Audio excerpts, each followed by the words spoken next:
Netflix has 260 million subscribers, paying roughly $15 per month. That's nearly $4 billion in monthly revenue, right? Wrong. That simple math completely misses how Netflix actually makes money. And here's the kicker. Netflix is technically one of the most indebted companies in entertainment history, yet somehow they're crushing competitors like Disney and HBO. Today we're breaking down Netflix's real business model, and I guarantee it's not what you think.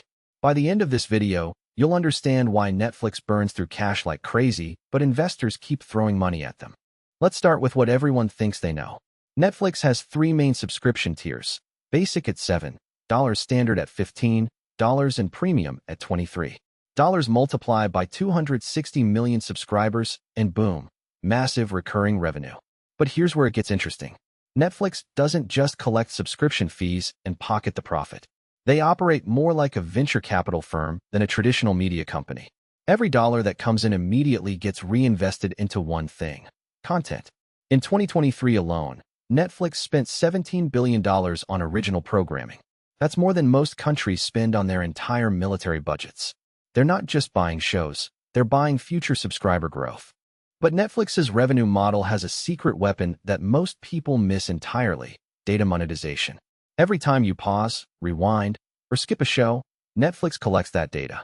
They know exactly when you got bored during a series, which scenes you rewatched, and what makes you binge versus what makes you quit. This data is worth billions because it tells them exactly what content to create next. Netflix doesn't guess what shows will be popular. They engineer hits using viewer behavior data. When they greenlight a $200 million series like Stranger Things, it's not a gamble. It's a calculated investment based on millions of data points, showing exactly what their audience wants. Now here's where Netflix's model gets really wild. They're essentially running a debt-fueled growth machine. Netflix has borrowed over $15 billion to fund their content spending spree. Most companies would go bankrupt with that kind of debt, but Netflix uses something called content accounting that completely changes the game. When they spend $100 million on a new show, they don't expense it all at once. Instead, they amortize it over several years based on projected viewership. This means their financial statements look way healthier than they actually are. It's perfectly legal, but it's also why Netflix can appear profitable while burning through billions in cash. Netflix also makes money in ways that aren't obvious to consumers.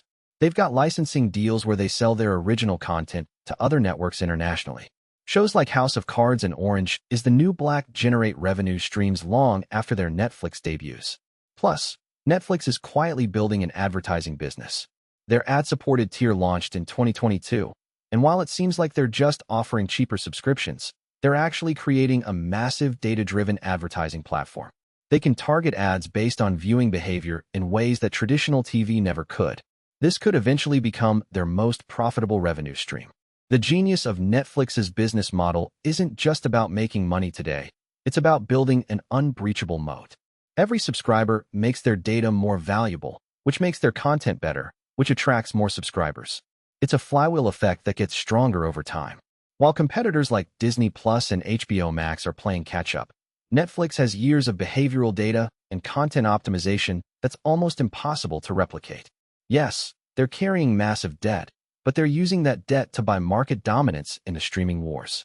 So what do you think? Is Netflix's debt-fueled strategy genius or unsustainable? Let me know in the comments below, and if this breakdown surprised you, hit that subscribe button for more deep dives into how major companies really make money.